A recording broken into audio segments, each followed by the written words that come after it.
by Pat Kroll. And so Pat will give an evaluation, her team will give the evaluation of Barbara Youngbauer's speech. Great. Thank you, Madam General Evaluator, members, and especially Barbara. It is my pleasure to lead this team and to give an evaluation for your most excellent speech today. We will start with the evaluation with Carolyn Saba. Mervat will follow, and I will bat cleanup.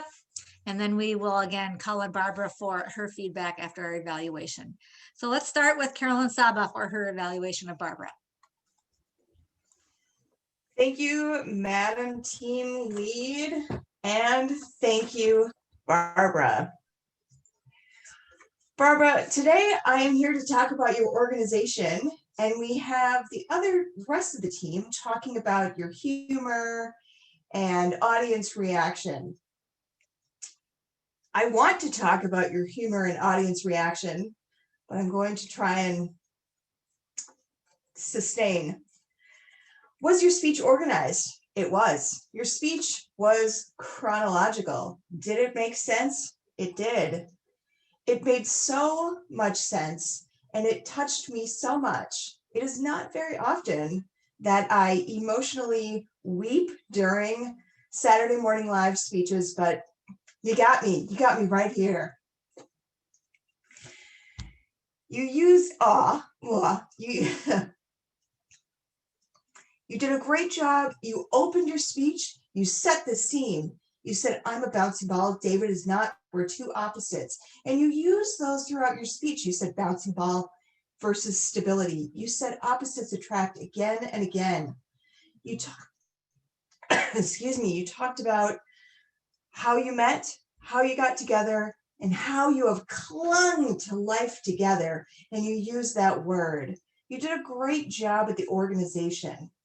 One thing I was really curious about, and I don't know if you'll ever know, is what David told the person who took his phone call that made him panic and run out to you.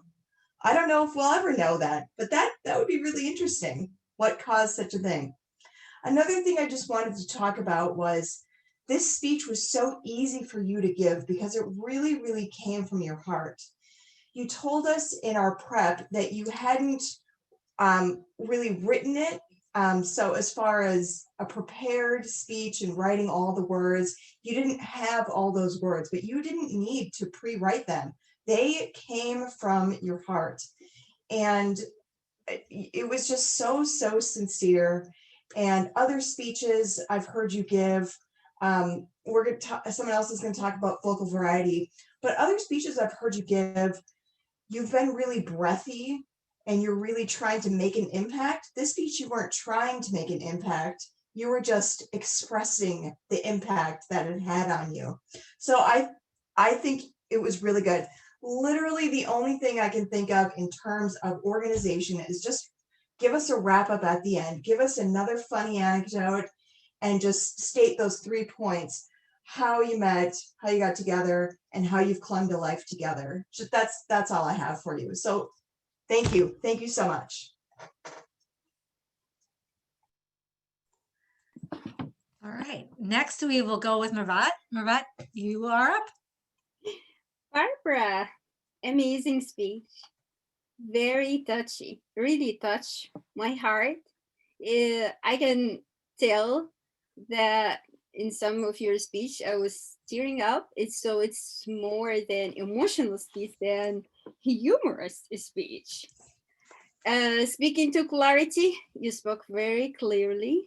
I get every single word and felt every single word that you mentioned. You have amazing skill of storytelling, Barbara. I should tell you that. Vocal variety, as regard to your tone, I'm learning how to speak on that. So for me, a volume, very nice volume.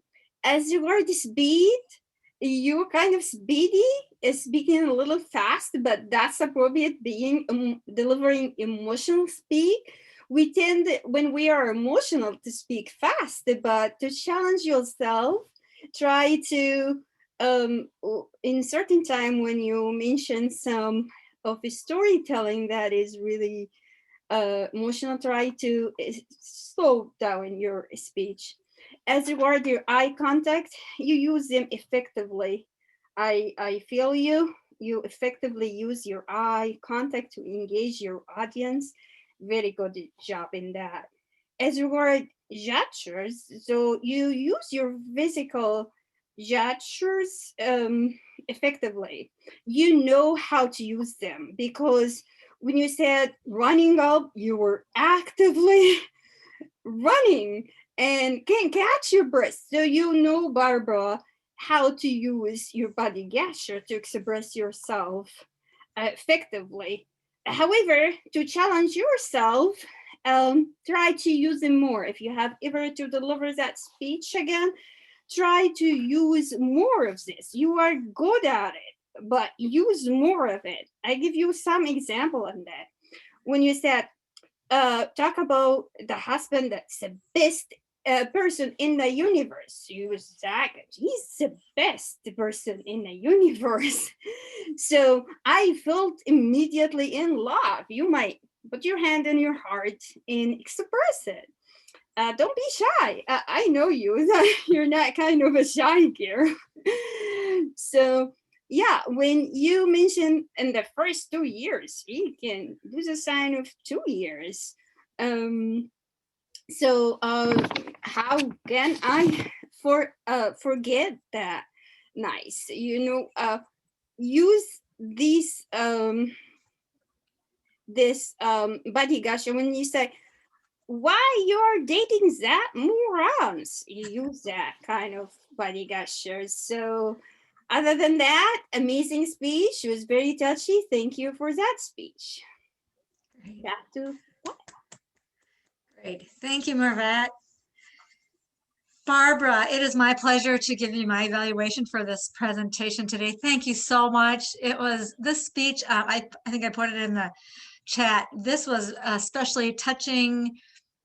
And what was the other word you extracted the touching and funny out of your life with your husband. And I thought that was just so wonderful to hear. Hey, our theme is Valentine's Day in addition to champions. And so really a nicely placed presentation today. Both you and Keith, by the way, nicely balanced.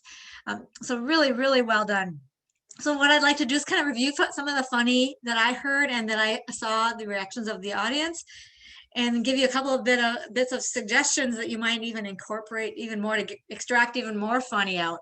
But overall, you have a gift of humor. I think in both your tone of voice, your gesture, your facial, that Mervat talked about, your facial gesture. So I thought that came across clearly. I scanned through the audience during your speech, often saw a head nod, smiles, kind of shrugs. Oh my gosh, I've been there sort of feeling. And really to pull that out of all of us because of your experience is a special kind of funny storytelling. So I thought that was very well done. Real life humor, good stuff.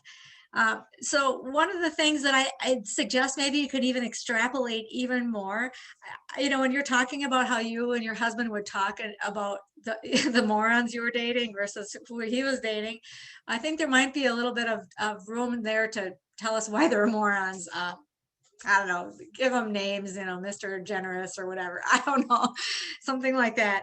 I think that might be kind of fun. But overall, I think just the fact that you could, in a funny way, use a word like that was funny in itself. I think that was especially funny when you, on your first anniversary, and you each gave each other the same book. Oh my goodness. So I think there's more story to that. I just think that is quite interesting. And it's interesting because you're opposites, but you each gave each other the same book. So that was funny. And I'm sitting there thinking, oh my goodness. The fact that you had the recurring theme of bouncing ball and Mr. Stability was really cool. I think that actually lent itself to some nice touching humor as well as some funny humor. So you could even expand on that bouncing ball a little bit more, either in gesture or something that you did or he did or whatever. You said the phrase, the 2 inches of man dust. Oh my goodness, how funny was that? I know what that means. So overall, I thought you delivered a very touching and engaging humorous story about your 35 years together. And I want to congratulate you, and not only on your marriage, on your speech, and just putting that together. Now you have a nice video of that to remember. And your closing, how you said, "I love him," and that was very sweet and touching. So thank you so much. All right, we do have time for Barbara. If you have a minute to respond to your evaluation, you're on. Thank you. I wanted to say thank you to Caroline Mervat and to, of course, to Ms. Pat Kroll. I agree with all of your points. And I also believe that this never should have been a 5 to 7 minute speech That's tough. because it ran over. I was a little confused by the lights, so that's all on me. But I do believe that it could greatly be improved by an anecdote at the end. And that also good. That was Caroline who said that. And then again with Pat. And can I say that last year for Christmas, we both gave each other a copy of the Avengers DVD. So yeah, we still do it. We have always been in tune, but so very opposite. And I have to say that these are my notes for my speech. This, because I was putting it together, just these little bits of notes. But if you look up here, bouncing ball, that all had to do with Edward. And he came up with bouncing ball just in that intro and said, "Oh my gosh, that is me." And so much more appropriate for Toastmasters meeting than that dumb dork that my husband married. I am a complete dork, and he is Mr. Stability, the bouncing ball. He's wonderful. And thank you, Mayor Vat, for the information about the body gestures. I believe you're right. It's a little uncomfortable in this small space. And I think that reined me in more than it should have. And I believe that you are correct. And that's something I'm going to take in, how to incorporate those body gestures in this little tiny space. As I'm more of a much bigger body gesture kind of person. And that doesn't come across on the screen. So I'm going to analyze how I can do that better. Thank you so much, ladies. I learned so much from Toastmasters, and sorry about the voice. Thank you. Thank you, Barbara. Thank you so much. Really appreciate your feedback too. We have a time for short comments from our audience. So if you'll raise your hand, and I see, let's see, the first one, I'll see Jackie Olson, please go ahead. Thank you. I just want to say that part of what's funny is the way you phrase things. And I particularly loved the phrase when you're talking about clutter. You said, I can clean, and then for about 15 minutes it's clean, and then he deposits things. I thought that was an excellent way to put it. Thank you. Great. All right. Thank you. Next, who else? I see, just gonna scan, maybe a guest, if a guest would like to give some feedback. Bridget, go ahead. Thank you for that. It was very funny. But I want to say it's very interesting. We are really used to professional Zoom or family Zoom. So to see a speech on Zoom is very cool. I just want to say, Barbara, you sitting on your couch in a comfy spot, you know, you could have had a cup of coffee and you were talking to me and telling me a very personal story. And that's how I took that. You set the scene for an intimate conversation with me. So I appreciate that. So it's phenomenal. Really well said. Great. Thank you, Bridget. All right, let's have, I think we have time for one more comment. Let's see here. Jamie, go ahead. Jamie. Thank you. We talked a little bit about space, and I loved Michael's comment about finding a way to give yourself more space. Sitting, you can see, I feel very crowded, but then if I lift myself up, then I can back up and I have a whole ton of space here. So see if you can practice that. I know before I got a standing desk, I just used boxes, and I just found some that were structured enough to hold my computer. But I had to kind of practice and figure out, how can I give myself more space even in this tiny box? So hopefully that helps. Great. Great. Thanks, Jamie. I believe our time is up, Catherine. I think that's Red is ready to go. So I'll return control to our general evaluator, Ms. Jane Michaelkamp. Jane.